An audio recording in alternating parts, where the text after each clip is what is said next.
vamos começar pela pergunta talvez das mais importantes, né? O que motivou aí a Masmu a listar na Before? Boa. Eu acho que eu sempre falo isso, né? Tem vários tipos de empreendedor. Tem um empreendedor que começa já pensando no tamanho do mercado. A gente foi mais ingênuo talvez do que isso. A gente só queria deixar nossa marca no mundo. Começou sem um plano de negócio. A gente queria mostrar que o Whey não é bomba, suplemento não é veneno e tudo isso. E a gente sempre respeitou muito a nossa autonomia, a nossa independência. Tanto que nos primeiros 5 anos de empresa, a gente saiu de 0 de faturamento para 10 milhões de reais por ano. E a gente viu que a gente precisava fazer uma captação e fizemos uma captação de crowdfunding na época, junto com o pessoal do CRIA. E a lógica foi, a gente não gostaria de deixar um dos projetos da nossa vida, que é a Masmu, na mão de um fundo com data para sair e tudo mais. E, por exemplo, poderia ter acontecido um Covid no meio da época de saída do fundo e a gente falar, pô, mas a gente não quer sair agora. E eu sinto que a gente ia colocar muita coisa em risco. Além disso, a gente não é uma tese tech, a gente também não era grande o suficiente para private equity, family office, a gente tem um que está com a gente, mas a gente sentia bem a proposta da Before, né? Sentia essa falta de oportunidade de acesso a capital. Mas fizemos um crowdfunding lá atrás, fizemos diversos follow-ons, fizemos um follow-on em 2021, outro em 2022 e em 2023 a gente conheceu a Before e encaixou como uma luva, assim. A gente já estava faturando, se eu não me engano, quase 50 milhões no ano. A gente ainda não estava auditado e estava em processo e a gente estava precisando já se tornar uma SA por causa dos investidores do crowdfunding. Então tudo isso já estava no nosso mapa, ser auditado, virar uma SA, e a gente viu que esse processo traria para a gente não só manteria a nossa autonomia, mas arrumaria todo o nosso cap table, dando saída para os investidores que entraram lá na primeira rodada de crowdfunding, deixaria a empresa como um todo mais fechada e deixaria para os 4 sócios fundadores a autonomia de ao longo dos próximos 5, 10 anos, a gente não precisa ser aquela opção meio binária de vende tudo, não vende nada. Se um eventualmente quiser continuar e outros quiserem sair, cada um pode ir se desfazendo das suas ações de maneira mais independente, a gente não perderia o controle da empresa, e isso de fato aconteceu. Então, em 2023, a gente resolveu fazer a captação e para organizar nosso cap table das rodadas de crowdfunding, deixar a empresa com a governança que a gente já gostaria de ter e manter a nossa autonomia como empresário. Então, acho que a autonomia talvez seja a grande coisa que a gente buscou, assim. Muito legal. E pegando alguns dos pontos que o Otto dividiu aqui com a gente, é um caso que valida uma série de premissas que a gente pensou quando estruturou a Before, porque, já estava no radar nessa lógica de dar um passo para a governança, para boas práticas, né, Otto? E teve uma questão da conversão para SA em si e do processo de começar a ser auditado acontecer no momento que a gente já estava conversando para fazer a operação, né? Então, foi um processo que, por esse lado, foi um pouco mais longo, mas já colocou... E aí, essa simplificação que a gente trouxe no âmbito regulatório de diminuir ali a obrigatoriedade, né, o período de ser 3 anos auditados para trás e virar 1 ano, faz com que esse acesso fique mais fácil, porque tem que ser um degrau, né? E depois da primeira auditoria, as coisas vão ficando mais fáceis, né? O time, no começo eu me envolvi mais, agora o time financeiro consegue resolver boa parte das demandas, eu ainda tenho que me envolver em algumas coisas, mas isso vai virando business as usual, né? Vamos dizer assim. E uma coisa interessante é que depois, no final de 2023, a gente fez uma captação com um fundo, que é a BitTomorrow Ventures, e a gente, no momento que a gente estava entrando com a Before, a gente falou, mas será que ser uma empresa pública vai atrapalhar, não vai atrapalhar? E não atrapalhou, muito pelo contrário. A gente conseguiu levantar, a gente fez o IPO na Before a R$10 a ação. A gente levantou com a BitTomorrow Ventures, que é o fundo de Corporate Venture Capital da BAT. A BAT é a dona da Souza Cruz no Brasil, só para dar um pouco mais de contexto para vocês. E a gente levantou com eles a 13. E nessa época que a gente levantou a 13 na primária, as ações estavam sendo negociadas a 9, 8,5. Isso não foi um problema. A gente foi transparente com eles desde o início. E teve fato relevante, teve direito de preferência, teve tudo isso. Teve tudo isso e muitos investidores olham e falam, cara, então o pessoal da Bitmore Ventures investiu a 13, a ação está 8,50 e eu falo, se você quiser comprar, fica à vontade, eu não posso te indicar nada, mas é isso. E é bom porque hoje a MaisMu, ela está em posição de investimento ainda, a gente quer continuar investindo. A gente está distribuindo um pouquinho de dividendos por questões mais de governança, inclusive, do que a vontade de distribuir bons dividendos hoje. Mas uma estratégia que a gente poderia fazer, a gente pode fazer no futuro, é recomprar ações. Se a gente consegue captar a R$13, a R$15, a R$18, seria de interesse até dos próprios investidores que a gente recomprasse ações a R$8, R$9 se elas se manterem esse preço. E acho que essa é uma coisa que... tem um livro muito legal, chama The Outsiders, não é o Outliers, chama Outsiders. Ele pega os grandes CEOs do século XX e fala que grande parte da criação de valor para o acionista não vem necessariamente de boas estratégias, mas vem de conseguir captar dinheiro quando o mercado está positivo e recomprar ações quando o mercado está negativo, e você fazer isso em ciclos. Então o CEO tem um papel estratégico e um papel de investidor. E eu acho que isso é uma coisa que é praticamente impossível, e o empreendedor ele fica numa sinuca de bico se ele não tem isso, porque todo o poder de barganha fica com os fundos. Óbvio que tem situações que são muito positivas, tem situações que são negativas, mas eu acredito que o empreendedor que não tem autonomia e segurança toma piores decisões. Hoje, a gente ainda tem outras tranches com a Bitmore Ventures, etc. Mas a gente sente segurança que se o negócio não estiver fazendo sentido, a gente continua só com a fora e fala, cara, não faz sentido manter essa tese de investimento com vocês, porque não faz. E o contrário também. Se a gente não precisar captar de novo com a fora, a gente só não capta. E se a gente precisar, a gente capta. A gente tem essa autonomia. E eu acho que isso é muito importante. E para te complementar, tem 2 pontos que eu acho que vale destaque. Assim, um é com relação ao patamar de cotação do ativo, né?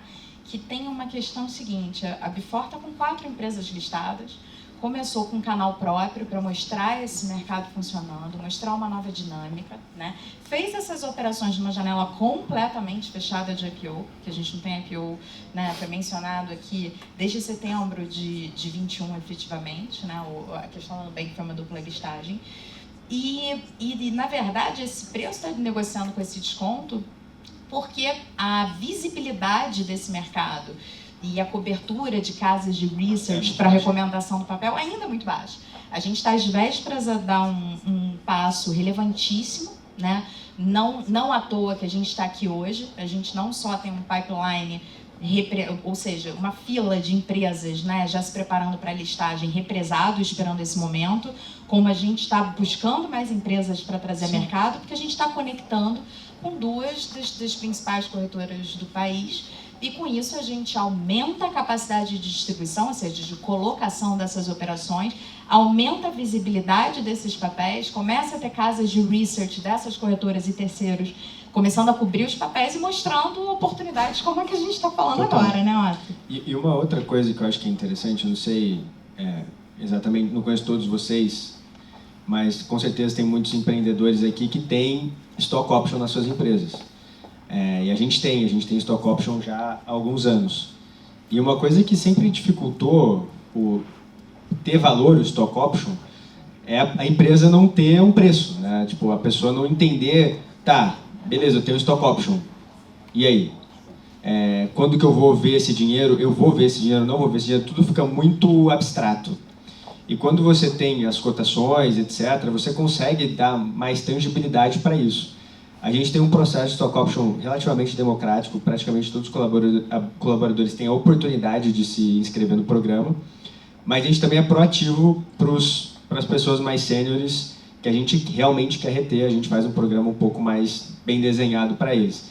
E assim, hoje a gente tem 3 gerentes sênior no nosso time que são peça-chave para o nosso desenvolvimento, e eles entendem o que é a Bifor, eles entendem que as ações deles vão eventualmente migrar para lá, e que ali pode estar a aposentadoria deles, né? Pode estar a porrada da vida, assim, nesse sentido. Então, acho que antes a gente tinha um discurso muito abstrato de stock option, e agora o discurso consegue ficar muito mais embasado, baseado. E eles podem, e até eles vêm e falam, pô, mas a ação tá, a gente captou a 13 com a BTV, tá a 9 agora, e eu vou poder colocar X no stock option. Pô, eu entendo que eu estou tendo uma boa oportunidade para isso, sabe? É bem interessante. E aí, puxando, tem uma pergunta aqui do Roberto, falando como tem sido a liquidez das ações da Masmu nos leilões semanais, quais sugestões para ampliar a liquidez? E sobre as sugestões para ampliar a liquidez, são uma série de mecanismos.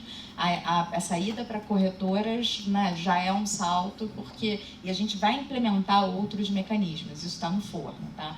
Agora, sobre a questão da liquidez, hoje, e aí, ó, a gente está ali com em torno de 8, 9% do que está disponível para negociação, né, ações em free float, já trocaram de mãos. Isso num curto espaço de tempo é bastante, né? Sim, sim. E além disso, a gente teve uma coisa interessante. O Otto mencionou aqui que ele fez algumas ofertas anteriores no mundo de crowdfunding. E esses investidores tiveram a oportunidade de fazer o cadastro aqui, pedir para tokenizar essas ações, né, para elas entrarem, né, no free float. E 110 investidores que estavam, né, como acionistas da Masmu, né, depois que ela se tornou uma SA, tiveram a chance de zerar a posição a mercado. Isso faz com que você tenha um encerramento de ciclo em algum grau para esses investidores que conseguiram ter ganhos e colocar o dinheiro no bolso de novo. E isso é muito bom, né, para seus stakeholders. E até porque eles, cara, cada um tem seus interesses. Quando você tem a janela de liquidez aberta para que cada um siga a sua vontade, a pessoa que está precisando vender, ela vende. Né? Não vira um problema da gestão, não vira um problema dos sócios ter que lidar com isso em outro fórum. É óbvio que tem outras demandas para você deixar tudo se organizado, mas eu acredito que o efeito é mais positivo que negativo. Sobre a liquidez, assim, vocês têm os números melhores, né, da quantidade, mas eventualmente eu entro lá para dar uma olhada. Sempre, toda quarta-feira que eu entro tem negociação, sempre tem. Mas são pequenas negociações ainda. Está muito na nossa expectativa também esse projeto de se cadastrar junto com as corretoras como um game changer, assim como novas empresas entrando, ser outro game changer, né? E realmente ser um mercado, né? Hoje, vamos dizer, é uma feira que tem quatro lojinhas vendendo peixe. Quando virar o mercado da cidade, ela fica muito mais saudável. E me perguntaram aqui se a Before já teve algum caso de não sucesso. Se poderia dizer, a gente está no início, a gente tem 4 empresas listadas. Eu acho que, assim, toda a trilha do processo ali de preparação das empresas, né, a questão da necessidade de ser auditada, e óbvio, quando você sai para fazer uma operação, esse processo de apresentar a potenciais âncoras acaba trazendo negócios que vão ter naturalmente uma maior atratividade para investidores, porque senão no final a operação pode não ficar efetivamente de pé, se não tiver demanda de mercado. Então, assim, é uma questão da empresa ter um bom potencial de crescimento, que é isso que os investidores estão buscando, né? E a empresa também sair a mercado num valuation que seja atrativo para esses investidores. Mas, certamente, no tempo, né, a gente está se dispondo aqui, isso aqui é um negócio de longuíssimo prazo. A gente montou, como o Rodrigo falou, a Before para o Brasil. Então, é para ficar por gerações. A gente vai listar milhares de companhias. A gente certamente vai ter cases de sucesso, né, de empresas que na trajetória vão ter seus percalços. Agora, outra pergunta que tem aqui, quais são as 2 corretoras? As 2 corretoras são Itaú, né, principal banco brasileiro, e a Genial, que teve aqui com o Bruno no primeiro painel, que é uma corretora super inovadora, que traz produtos bem interessantes, e a Before é uma novidade, né, gente? Então, assim, indo para uma outra pergunta, fazendo um shift, você falou da questão de se tornar SA, da auditoria, e preparações na estrutura que você precisou fazer para listar na Before, que inclusive já estavam na orientação estratégica, né, tua e dos seus sócios, da empresa. Mas eu queria entender também o que mudou na vida de vocês, porque a gente entra numa dinâmica de construção de relação com os investidores daqui para frente. Está ali muito no início. Total. E como é que muda e até dos teus outros sócios e dos seus executivos estarem prontos para... Você está aqui comigo hoje, a empresa está lá, o teu CEO também está lá. Como é que funciona isso? Olha, acho que tem uma coisa. Quando a gente estava no crowdfunding, né, que a gente ainda era uma limitada, eram todos mútuos conversíveis, eu não era uma empresa pública, né? Então, eu mandava toda semana, todo mês, eu mandava cartas para os investidores, cartas bem pessoais, assim, tipo, falando os dilemas da empresa, as coisas como estavam indo, e era uma coisa muito bacana, né? Então, durante alguns anos, a gente criou uma relação mais próxima. Agora, a gente perde um pouco dessa proximidade, eu não posso ser tão aberto, porque eu tenho que ser publicamente aberto, tanto para os nossos investidores como para os, enfim, pessoas do mercado como um todo. Então, eu eu tive que colocar um bloco ali, tipo, não faço mais isso do jeito que eu fazia. Mas, ao mesmo tempo, eu escrevo as cartas, eu mesmo escrevo as cartas trimestrais. O time financeiro elabora as DREs, os ITRs, e a gente consegue manter uma relação saudável nesse sentido de transparência. E sem ser... Ainda não é aquela carta do management, que é aquela carta sem alma, vamos dizer assim. Não, cara, a gente é uma empresa que os founders estão lá e a gente fala com a nossa linguagem e, óbvio, com os KPIs de mercado que são necessários, né? Então, essa empresa definitivamente tem alma. Aqui está uma foto no canto, ficou para baixo, mas assim, tem uma marca forte, tem sócios ali muito alinhados. É o que eu falei, né? A gente começou o negócio não necessariamente pensando que ia ser um grande negócio, mas pensando em ser o que a gente realmente queria criar. A gente acreditava que no futuro os suplementos teriam um papel muito mais democráticos na vida das pessoas, não seria só para bodybuilder, fisiculturista, seria para pais, filhos, avós e todo mundo que quer ter uma vida mais saudável. E a gente acredita muito nisso, a gente vive muito isso, né? Então, mas sendo mais pragmático aqui na resposta, eu acho que a gente sempre teve uma cultura de respeitar e ser transparente com os nossos investidores. No momento do crowdfunding, a gente fazia isso de uma maneira muito, muito próxima com essas cartas, que eu até peguei muito das cartas do Warren Buffett, assim, que se vocês já leram, vocês sabem que não são cartas normais, são cartas muito, muito bem escritas, assim. E agora a gente continua, só que num ritmo um pouco mais ritmado, assim, pô, a cada 3 meses tem que ter não só a carta, mas tem que ter outras informações. E o nosso próximo passo que a gente quer fazer não é uma obrigação, né, legal, mas a gente quer muito fazer os webinars para ainda dar mais transparência para o projeto, para o processo, para ter um Q&A com os investidores e analistas, para que a gente acredita que não tem muito o que esconder, sabe? Então, óbvio que a gente não pode abrir questões estratégicas da empresa, enfim, por questões de você manter suas barreiras de entrada e seus moats protegidos. Mas em termos financeiros, em termos de estratégia macro, cara, eu acho que é super importante a sociedade como um todo, os clientes, todo mundo ter acesso a isso. Então, é uma coisa que a gente já sempre acreditou como marca. Se vocês seguirem o Instagram da MaisMu, a gente está lá, a gente põe a cara, a gente acredita que as empresas de hoje, independente do setor, elas são mais transparentes. E eu acho que a Before ajuda você a exercer essa demanda social que os teus clientes, que os teus colaboradores, que o mercado, o banco vai demandar isso. Tipo, tá, beleza, mas por que você não está ali dando a cara a tapa, né? E a gente vê que grandes empresas no Brasil hoje estão colocando mais isso à frente. Nos Estados Unidos isso é muito comum. E a gente acredita muito nisso. E acho que a Before é uma plataforma. A gente ainda está aprendendo como criar uma comunidade de sócios e investidores mais forte. A questão de compliance, de você não poder falar tudo, é uma parte que deixa isso mais difícil, mas ao mesmo tempo a chance de todo mundo poder ser acionista é uma coisa que deixa isso mais fácil. Eu acho que a gente avançando em alguns dilemas operacionais, a gente vai tentar criar essa comunidade cada vez mais forte. Eu acho que isso pode dar muita diferença na performance da empresa. Sem dúvida. Hoje a MaisMu tem em torno de 800 investidores. E assim, pegando tipo, parte desses investidores que já vinham lá de trás e novos, né, que entraram não só na rodada, mas depois, né, como a gente comentou, a ação tem sido negociada. Você tem alguns pontos que você gostaria de exaltar do processo de listagem em si? Olha, eu acho que... Não, óbvio, não vou mentir para vocês, cara. É um processo burocrático, tem que ser, né? Não é uma coisa que você vai fazer um plug and play. E especialmente no momento que a gente fez com a Before, a única empresa que estava listada era Engravida, que é uma empresa que tem uma maior proximidade com o grupo. Então, foi um processo, já era uma SA, etc. Então, a gente teve que fazer tudo ao mesmo tempo. Dá uma sobrecarga no time financeiro, administrativo? Dá, é normal, mas uma auditoria vai dar. Uma transformação para SA vai dar. A listagem em si, eu acho que o nosso maior maior gargalo assim, foi o tempo de aprender a fazer tudo isso junto, mas depois teve a Plamev, teve a Electron, e eu tenho evidência de que já foram processos mais rápidos e eu acho que vão ser processos cada vez mais rápidos. E uma vez que você está auditado, uma vez que você já é uma SA, eu imagino que o processo seja cada vez mais rápido.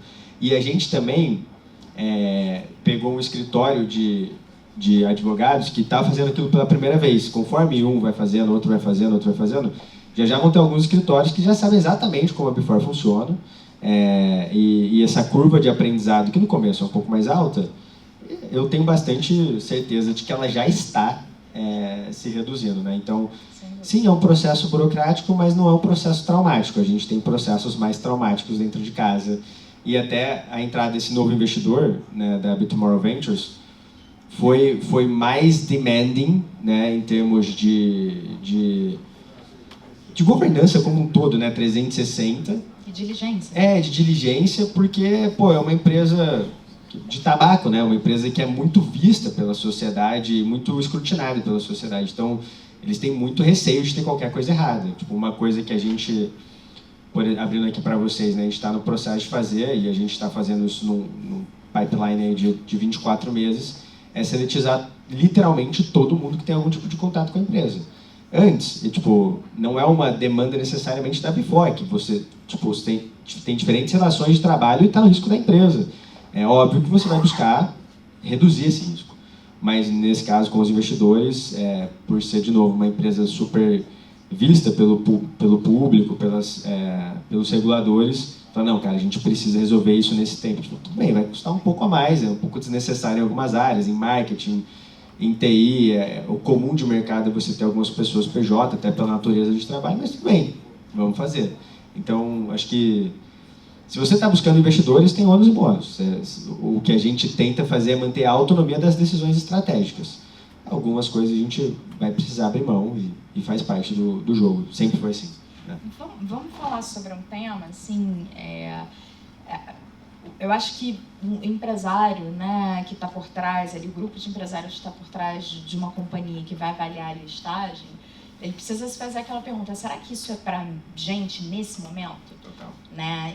E por alguns fatores, porque como a gente falou, são coisas que são natural ao desenvolvimento da companhia, se ela quer alçar voos mais longos, né, mais altos, mas também tem uma questão da preparação do management para lidar com essa construção com os investidores, porque é o teu DNA essa coisa da transparência, uma coisa da cultura, mas assim, essa questão vocal e essa coisa de reportar para mercado vai refletir na atratividade da sua companhia para futuras emissões, porque aqui a gente está falando de não precisar fazer uma emissão enorme e sim captar o que precisa para aquele momento. Isso é uma coisa que eu não comentei, mas a gente sempre fez isso. Um dos motivos que fez a gente fazer crowdfunding lá atrás era... A gente levantou 3 milhões de reais, 2.200 no crowdfunding e mais uma parte com o privado. Se a gente fosse levantar isso com um fundo, no nosso momento, faturando o que a gente faturava, nenhum fundo faria. E a gente também não queria ser diluído demais. Então, você tem o cheque do fundo nunca foi um problema, sabe?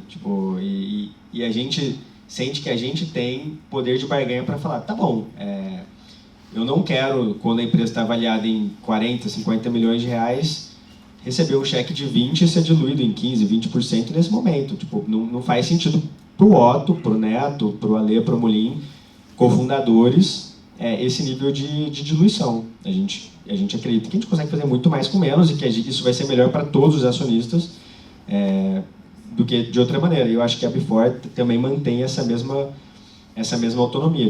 A gente, quando levantou com vocês também, a gente levantou 5, porque naquele momento, pro valuation que a gente falou, cara, o valuation que a gente quer é esse. A gente não vai vender no valuation menor. A gente não emitiria R$1 de agora, que a ação está valendo R$8, R$9. Porque é um trade-off, inclusive, entre captar para aumentar teu ritmo de crescimento, vis-a-vis gerar caixa ali, porque você já tem quantos mil pontos de venda hoje? Está com uns 23 mil pontos de venda. De lojistas, né? No final do ano passado, o faturamento... Foi 68. Foi 68 milhões. E a gente já falou isso nas cards agora, né? A meta para esse ano é chegar em 100. Excelente. E trazendo aqui uma pergunta, parabéns pelo que você criou, né? É parte da pergunta, o texto. O fato de você estar listado ajudou na tomada de decisão do CVC, do Corporate Venture Capital? Eu diria que nem ajudou nem atrapalhou. Tipo, foi paralelo, mas ajudou, acho que a gente a sentir que a gente não tá... Isso é muito pessoal, tá, galera? Assim, mas ajudou a gente a sentir que a gente não tá vendendo o nosso negócio.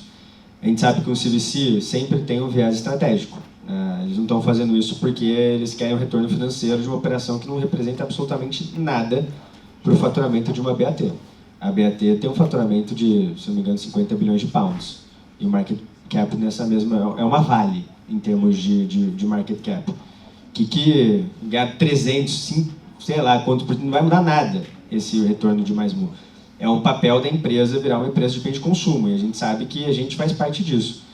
A gente está na Before, nos dá a segurança de que se o projeto está indo bem, a gente, vamos continuar criando esse projeto junto com a BAT desse mundo além, dessa empresa, desse gigante além do tabaco. É porque tem uma estratégia ali por trás. Tem uma estratégia. Agora, se mudou o management, mudou o CEO, a estratégia não é mais essa, não, a gente vai focar no core, a gente vai focar em distribuir dividendos, esquece inovação, eu não estou travado como investidor. Eu falo, não, beleza, a gente vai focar aqui na Before. Você pode, inclusive, vender suas ações aqui, se você achar que é o melhor caminho. Você tem essa autonomia. Então, não ajudou no processo de decisão, mas ter a Before dá uma paz de espírito para a gente de que se a gente sentir que a gente precisa de funding, a gente é transparente o suficiente, a gente tem credibilidade suficiente, a gente não tem rabo preso amarrado com ninguém para buscar funding onde a gente quiser.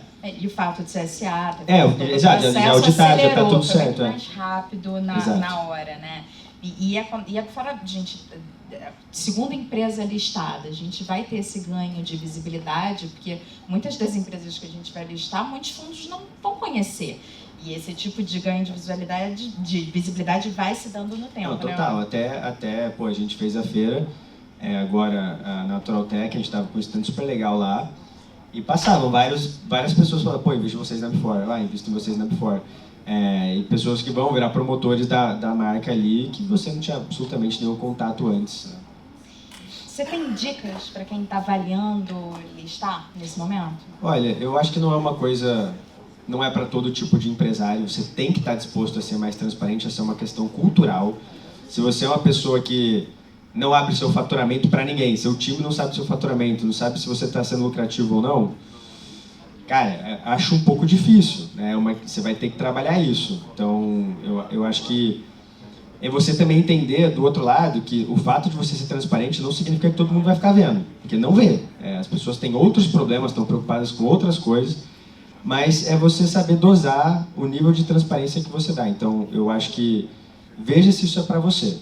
E se você minha outra dica seria, se você está no momento que você quer manter autonomia, eu acho que é uma boa saída. Se você tem um play já claro, já está arrumado com um fundo, etc., e acho que isso é suficiente, talvez seja o caminho para você. A gente gosta de ter, nós somos em 4 sócios ordinários, né? A gente gosta de ter autonomia. E eu acho que um terceiro ponto, cara, se você não pensa necessariamente em vender a sua empresa inteira nos próximos anos, um fundo vai esperar isso de você, eventualmente, ou que você recompre a parte dele, ou que alguém recompre.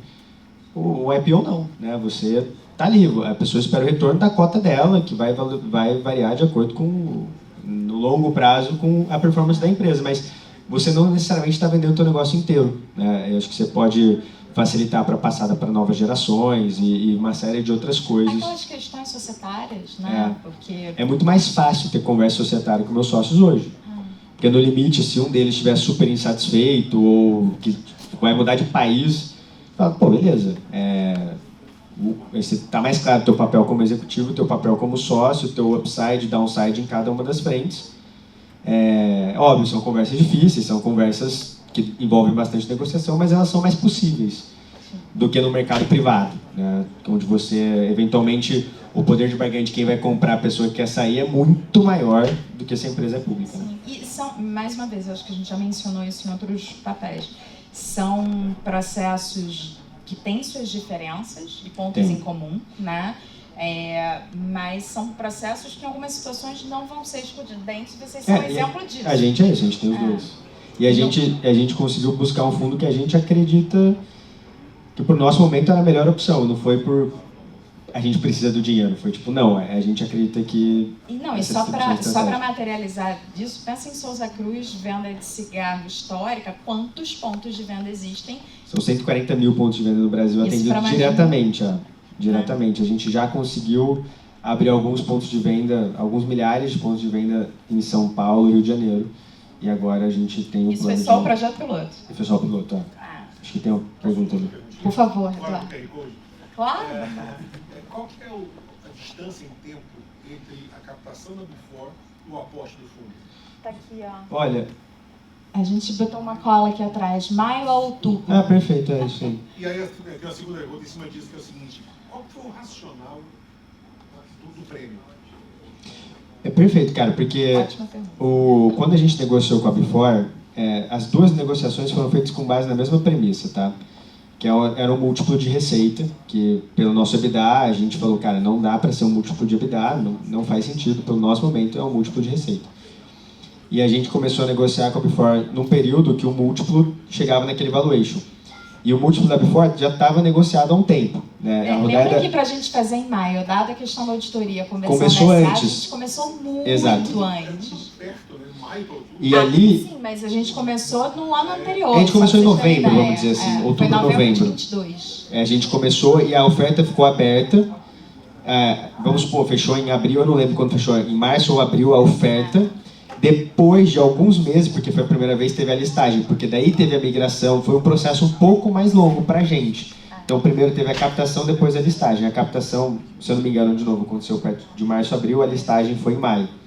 E com a BTV, a métrica era, como o processo demorou muito mais, na verdade, foi 1 ano e meio mais ou menos, a gente falou, a gente não tem o valuation anotado, mas vai ser o múltiplo da receita. E daí, dos últimos 12 meses. Naquele momento, outubro, a receita dos últimos 12 meses chegou naquele outro valuation. Deu para ver que cresceu bem. É isso. Fala a tua média de crescimento nos últimos 5 anos. Tá mais de 50%, né? Ao ano. Quando a gente começou, eu lembro bem, mais uma vez, a gente começou a fazer o setup disso em 2022, como a gente falou aqui. E com muito pouco dinheiro captado, né? Historicamente. E a emissão foi pequena. E na época, a gente falava, nos últimos 5 anos, a média de crescimento foi em torno de 70% ao ano. Nos primeiros anos foi. Pegando o último ano, que você já está crescendo em cima de uma Sim. base muito maior, ainda assim é muito crescimento, né? Ao longo desse tempo, uma história de sucesso. E a gente, acho que também conseguiu, por fazer tudo faseado, manter muito ownership do cap table. Então, a gente mantém o controle, e não só o controle por questões de ações preferenciais ordinárias ou questões de contrato, acordo de acionistas, etc. Mas a gente mantém o controle de maioria absoluta, com uma folga ainda. E o Free Float inclui também boa parte da galera que entrou no crowdfunding lá atrás. Tem uma holding, mais uma participações da galera que estava no cap table lá atrás, não quis tokenizar por motivos distintos, de a pessoa não entender o que estava acontecendo, a pessoa não quer ter a ação dela negociada para ter que botar isso, sei lá, no imposto de renda, ela quer ter uma coisa fixa, vamos dizer assim, que se for vendida vai ser, mas não tem flutuação no mercado, e uma série de outras, mas assim, a maioria migrou. A lógica aqui de imposto de renda é a mesma para ações da B3. A gente isso é muito legal também, de ativo, tá? E essas pessoas, tão logo queiram negociar, elas só precisam fazer o cadastro, concluir, fazer um pedido de tokenização. A gente não tem taxa nenhuma para isso. E eles podem livremente negociar mercado nesses pregões de quarta, que a gente colocou as quartas justamente para você chamar mercado para o único dia, porque como é uma construção de liquidez, esse mercado vai se desenvolvendo. Isso é bom. Né?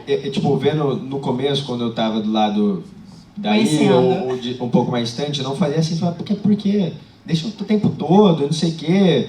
Sei lá, Bitcoin é o dia inteiro, você negocia de sábado, domingo, mas não faz sentido. Tipo, você tem que concentrar para a oferta e a demanda começarem a se casar, senão você vai ter um cassino ali, vai virar um cassino.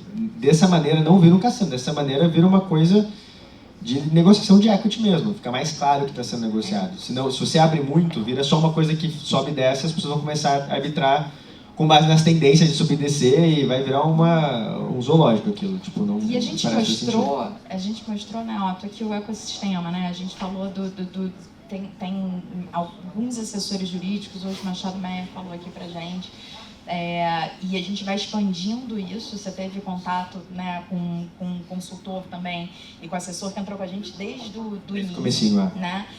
À medida que a gente vai expandindo esse ecossistema, que vem vindo mais participantes desse mercado de um lado, mais corretoras, que o processo de conexão de corretora não é trivial, ele é um processo de tecnologia complexo, que os investidores vão passar a ter suas ações na tela, no home broker, que eles costumam já negociar outras ações.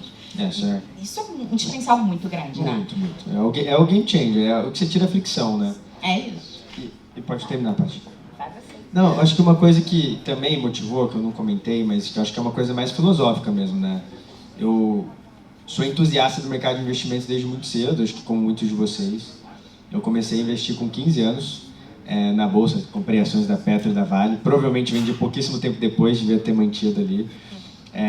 Mas eu li um livro que me marcou muito, que é One Up on Wall Street, do Peter Lynch, que em português é o jeito do Peter Lynch de investir. O Peter Lynch é um investidor que liderou o fundo Fidelity Magellan por muitos anos e, enfim, teve uma taxa de retorno média ali de mais de 20%, foi um dos grandes cases, assim, um dos gurus de investimento.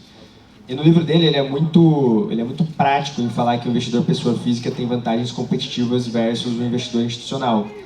Isso funciona muito no mercado americano, porque no mercado americano você, como investidor, tem acesso a empresas muito pequenas, porque o processo de IPO é mais facilitado, o mercado já conhece isso, os americanos já sabem que são ações. Então, os fundos às vezes eles têm caixa grande demais para entrar em pequenos negócios. Só que várias pessoas podem entrar nos pequenos negócios porque os negócios estão listados. Ele fala, você às vezes está passando numa padaria, você fala, essa padaria aqui cada vez está mais cheia, de repente abre outra padaria, você entra, está lá na Nasdaq essa padaria, essa rede de padarias. E você compra ações, ela chega no momento que de repente os fundos entram e o negócio explode. E no Brasil a gente não tem isso, é muito fechado. E eu falei, eu gostaria de viver num mundo onde isso é possível, onde não só eu como empresário consigo botar minha empresa a negociar, mas eu daqui a 10 anos estou andando na rua, vejo uma loja, meu filho fala, pai, esse negócio aqui tá bombando, eu entro lá na Before, tá lá a ação ainda baratinha, a empresa está valendo sei lá quantos milhões, e você entra no momento que é onde você tem que entrar, né, no limite, não quando tá todo mundo saindo, que é no IPO institucional lá atrás, lá na frente, né. Enfim, eu acho que é uma coisa que a gente sempre reclama do Brasil de várias coisas e é uma das coisas que a gente precisa mudar. E se a gente não muda, não vai mudar sozinho, né? Acho que vocês, como plataforma, estão fazendo isso, todo mundo está se plugando também está fazendo isso, mas cabe às empresas também criar um ecossistema forte e acho que cria também um espaço de troca muito grande entre as empresas. E para a Before estar aqui, a gente passou por uma estruturação, principalmente com o regulador e montar a infraestrutura, que leva bastante tempo para a gente conseguir ter todas as licenças para funcionar, se constituir enquanto mercado organizado, não é nada trivial, tem um time muito sério por trás, e agora a gente está no momento de acelerar esse mercado, e, por exemplo, o que eu ia completar naquela hora, o Pregão às Quartas, que foi muito legal o seu comentário, ele hoje às quartas, quando a gente está nesse estágio de desenvolvimento do mercado, daqui a pouco entram mais corretoras, mais participantes dentro daquele mapa que a gente mostrou, a gente vai ter uma demanda natural dos investidores, das corretoras, dizendo, abre aí um pouquinho mais, agora já tem volume para fazer sentido. Aí deixa de ser lógico, começa o negócio mais estruturado. É isso. E aí, assim, de mensagem final, eu queria saber se você queria deixar alguma dica, mais uma dica. Não, eu acho que esse comentário final que eu fiz agora, né, dessa parada do Brasil que a gente quer construir, eu acho que é a mensagem mais que eu gostaria que ficasse, assim, o processo está muito longe de ser traumático, a gente teve vários outros projetos muito mais, assim, a gente está agora botando o SAP na empresa, inclusive buscando ter mais governança, muito mais trabalhoso, aparentemente, do que fazer isso. É uma operação, né? E que toda empresa, quando crescer, vai ter que ter uma migração de RP, isso faz parte do jogo. Então, eu acho que é muito do que a gente quer criar, assim. Eu realmente acredito que a gente ter a oportunidade de ter várias empresas pequenas e médias negociando num mercado estruturado vai fazer a diferença para o Brasil como um todo, tá ligado? Então, eu encorajo vocês que têm aí essa ambição a refletir sobre isso e entender que é um projeto conjunto. Se tiverem 4 empresas na Before daqui a 2, 3, 4 anos só, provavelmente o projeto não vai dar certo. se tiverem 10 no final desse ano, 30 no final do ano que vem, 50, tenho certeza que todo mundo, na verdade, vai ter orgulho de falar no churrasco que falou, pô, eu fui a 5ª empresa, eu fui a 4ª empresa, eu fui a 7ª empresa a entrar. E vocês vão contar isso para os filhos de vocês depois também, como uma daquelas coisas que você fala, tipo, quando eu conheci aquilo lá era mato. Então, Você pode. Eu posso, né? Quando eu vou falar para o Martim, quando o Martim entender tudo que está acontecendo, ele está com 11 meses agora, eu falar, cara, a gente foi a 2ª empresa. A gente tem, tipo, macacão de before nele bebê, tá? De newborn. Isso aí. Mas eu acho que essa é a minha provocação aí. E se qualquer um quiser conversar em off comigo também, garanto que não vai mudar muito do que a gente está falando aqui. Talvez dê para ser um pouco mais detalhista em algumas coisas, mas estou super aberto a compartilhar a nossa história aí com vocês. É isso. Antes de mais nada, obrigada pelas palavras, obrigada pela confiança, acima de tudo.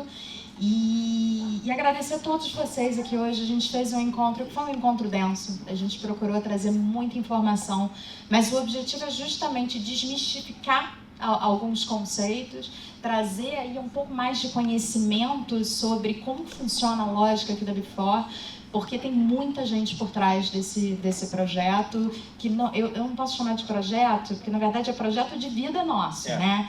Mas é uma iniciativa que tem ganho cada vez mais força. A gente tem atraído parceiros de muito peso no nosso ecossistema e tem um propósito muito forte, porque essa espiral muito positiva de desenvolvimento das pequenas e médias empresas brasileiras vai resultar em crescimento, vai resultar em geração de emprego e abre a porta para essas empresas listadas. E agora eu estou falando de ações, mas a gente também vai ter aí outros produtos, né, emissões de renda fixa, mas uma empresa que adere a esse mercado fica bem na foto para outras externalidades. Até com o próprio banco, você vai ter um score de crédito ali, que isso vai pesar nisso tudo, mais visibilidade para o mercado ao longo do tempo, e a gente está aqui para isso, para apoiar o crescimento dessas companhias. Tá bom? Obrigada a todos, é um prazer estar aqui hoje. Valeu, pessoal.